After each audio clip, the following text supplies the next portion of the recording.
Details को पूरी तरह से क्रिएट करने में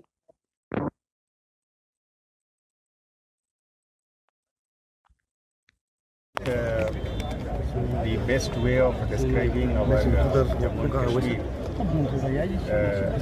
Kashmir affected by terrorism done by saying it actually a conflict place. This is a terminology which is used by the usually by the adversary. Some other day we will have a debate on this, but however जो आपका सवाल है उसका जो मैं समझता हूँ वो आप ये कहते हैं कि ये 3 लॉज एक J&K जैसे स्पेशल सिचुएशन में किस तरीके से मदद करेगा। तो मैंने वो इनागुरेशन सेरेमनी में भी अपनी स्टेटमेंट में स्पीच में ये कहा कि इस कानून में एक ज़बरदस्त तरीके से एक बैलेंस है। ये बैलेंस जो हमारी कॉन्स्टिट्यूशनल वैल्यूज है, कॉन्स्टिट्यूशनल मोरालिटी है, उसको पूरा माइंड में रखते हुए, यानी कि public safety, public security, national security, national integrity, इस चीज़ को बरकरार रखते हुए, इसको संभालते हुए आप किस तरीके से जंग को जीतेंगे। यानी कि ऐसा नहीं होना चाहिए, कोई भी कानून की सिस्टम पे में ये इरादा नहीं है कि आप इंडिविजुअल राइट्स को बचाते बचाते जिस नाव पर आप सवार हैं उस नाव को ही डुबो दें। उस नाव में सब कोई सवार है, आप भी हैं, मैं भी हूँ, उसी में सारे तंत्र है, जुडिशरी भी है, उसमें पुलिस भी है, प्रोसिक्यूटर भी है, अक्यूज्ड भी है, विक्टिम भी है। तो नाव बहुत इम्पोर्टेंट है, उस नाव का रक्षा करना, उस नाव को बनाए रखना, उसको रहते हुए रखना बहुत ज़रूरी है। तो एक कई बार ऐसा सिस्टम होता था, हमको लगता था कि साहब इस की बैलेंस बिगड़ जाती है। देखो, एक आम नागरिक के तौर पे, जैसे चीफ जस्टिस साहब ने भी अपनी तकरीर में कहा कि विक्टिम को भी तो इस बात की तकलीफ होती है कि मुझे सताया हुआ बंदा, मुझ पर हमला किया हुआ बंदा, उसको सजा नहीं मिल पा रहा है। या जैसे मैं कई बार कहता हूँ कि पिछले 3 दशकों में या उससे ज़्यादा 35 साल के अंदर जो 45 से 46 हज़ार की जो मौत हुई है, उसमें से सीधी सी बात है कि 6,000 के करीब जो पुलिस और आर्मी और पैरामिलिट्री और सिक्योरिटी फोर्स की शहादत, उसको छोड़ दीजिए। सीधा सीधा आंकड़े बताते हैं, उसमें कोई माने डाइल्यूशन नहीं है, कोई झूठापन नहीं है। कभी भी किसी भी डिबेट में हमारे पास ऑथेंटिक एविडेंस है कि 12,000 के करीब लोग जो इन्होंने यहाँ पे जाने हुई है वो टेररिस्ट के हाथ में। करीब 23,000 के करीब टेररिस्ट भी मारे गए। 12,000 ऐसे लोग हैं जिसमें ग्रुप मास मर्डर भी है, औरतों की भी जानें हैं, लोगों की भी जानें हैं, मुखबिर की ठप्पा लगा के उनकी भी जानें ली गई है। तो उन्हीं लोगों ने कोर्ट बनाया, उन्हीं लोगों ने उसको जज भी बना, प्रोसिक्यूटर भी बनी, पुलिस, ये सब हुआ है। इससे हम भाग नहीं सकते।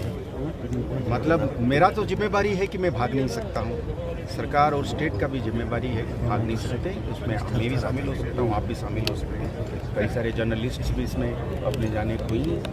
तो वो यहाँ तक कि जो दुश्मन है उन्हीं के बीच में भी जो है कत्लें हुई हैं, उसको भी, उनको भी जस्टिस दिलाना, तो तब दे पाएंगे ना जब सच्चाई सामने आएगी। और सच्चाई तभी सामने आ पाएगा जब एक रूल ऑफ लॉ में, जैसे मैंने कहीं और भी कहा है कि खौफ के नीचे अगर हम काम करेंगे तो इन्वेस्टिगेटिंग ऑफिसर आपसे स्टेटमेंट ले पाएगा, आप विटनेस के तौर पे कोर्ट में जाके बेखौफ उसमें स्टेटमेंट दे पाएंगे, प्रोसिक्यूटर बेखौफ जाके उसने कहेगा कि सच ये है जनाब, करेगा, जज भी अपने हिसाब, वो प्रिज्यूम करता है, सिस्टम अज्यूम करता है कि ये नॉर्मल रूल ऑफ लॉ तभी काम करेगा जब खौफ नहीं होगा या मिनिमल होगा।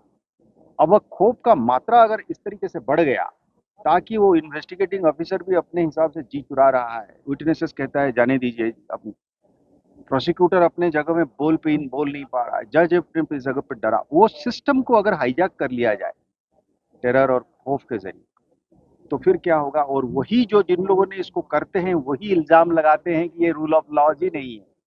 तो रूल ऑफ लॉ लाने के लिए खौफ को कम करना जरूरी।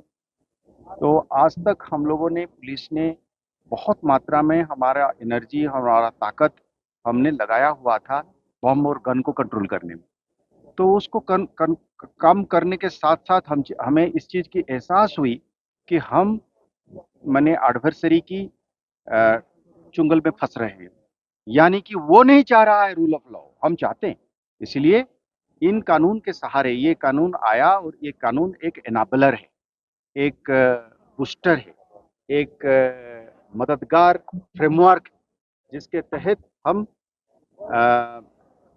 रूल ऑफ लॉ के सहारे इसको लड़ना भी चाहिए। और जो रूल ऑफ लॉ को उन लोगों ने तहस नहस करना चाहते हैं, हम उस रूल ऑफ लॉ के तहत, कानून के तहत अपना लिमिटेशंस को मानते हुए, अपना पाबंदियों को मानते हुए हम कोर्ट के जरिए हम इनको सजा दिलाना चाहते हैं। वो नहीं चाहते, क्योंकि वो अपने हिसाब से सजा, जिसके तहत हम रूल ऑफ लॉ के सहारे इसको लड़ना भी चाहिए। और जो रूल ऑफ लॉ को उन लोगों ने तहस नहस करना चाहते हैं, हम उस रूल ऑफ लॉ के तहत, कानून के तहत अपना लिमिटेशंस को मानते हुए, अपना पाबंदियों को मानते हुए हम कोर्ट के जरिए हम इनको सजा दिलाना चाहते हैं। वो नहीं चाहते, क्योंकि वो अपने हिसाब से सजा देते हैं। जहाँ पे कोर्ट नहीं होता है, प्रोसिक्यूशन नहीं होता है, इन्वेस्टिगेशन नहीं होता है, वो सब नहीं होता है, उनके लिए लागू नहीं। तो ये जो कसमकस है, ये जो आपने सवाल मुझे पूछा कि बाकी स्टेट के मुकाबले में जम्मू कश्मीर में इन 3 लॉ का इम्प्लीमेंटेशन में क्या स्पेशल फीचर्स रहे, क्या स्पेशल कैरेक्टरिस्टिक्स है, क्या स्पेशल फैसेट्स है, तो मेरे जवाब में यही। सर इसके अलावा आपसे एक प्रश्न पूछेंगे सर, जो इन्फिल्ट्रेशन की कोशिशें हो रही है या सफल भी हुई है, उसमें कुछ ट्रेडिशनल रूट जो 2 डेकेड से बंद पड़े थे, वहाँ से अब टेररिस्ट जो है इन्फिल्ट्रेट करने की कोशिश कर रहे हैं। कल हमने गुलमर्ग अपर रीच में सर्च ऑपरेशन देखा, राजौरी, पुंछ। आपको लगता है कि उन ट्रेडिशनल रूट को फिर से इस्तेमाल कर रहे हैं जो टेरर हैंडलर हैं पीओके में बैठे हुए? देखिए, ये तो एकदम से एक दिन की उजाले की तरह सच्चाई है कि आज के दिन में हमारे अपने लड़के जो है इसमें मुलव्वस होना कम से कम हो रहा है। ऑल टाइम लो में हम गिनती करते हैं। इससे पहले शायद 2013 में जो फिगर थे हमारे अपने लड़कों का मुलव्वस होना, वो कम था, पर उससे भी कहीं ज़्यादा हम अभी कम हैं।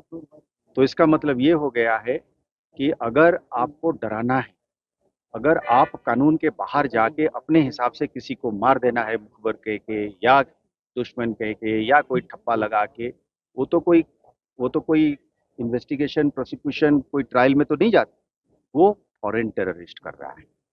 तो फॉरेन टेररिस्ट कैसे करेगा जब तक ले उसको आप अंदर डालेंगे? तो इसलिए लाजमी, एकदम साफ बात है, इसमें कोई उसमें मतलब मुझे नहीं लगता है कि कोई अभी शक की कोई गुंजाइश है कि वहाँ पे, जो मैं कई बार कहता हूँ कि मैंने क्लिशेड है, लोग कहते हैं कि ये बोल बोल के ये हैकनीड फ्रेज है, पर सच सच है। अगर आप 5 बार बोलेंगे तो कोई अगर उससे चिढ़ जाता है या बोर हो जाता है, तो सच तो बदलता नहीं है ना। तो कैंपे हैं, टेरर फैक्ट्रीज हैं, ये जो ऑर्गेनाइजेशन हैं वो वहाँ पे ऑपरेट करते हैं, और उनका दुकान, उनकी कमाई और उनकी बिजनेस मॉडल इसी पर चलता है कि क्या हम अंदर डाल के खून खराबा कर पा रहे हैं। अगर वो नहीं कर पा रहे हैं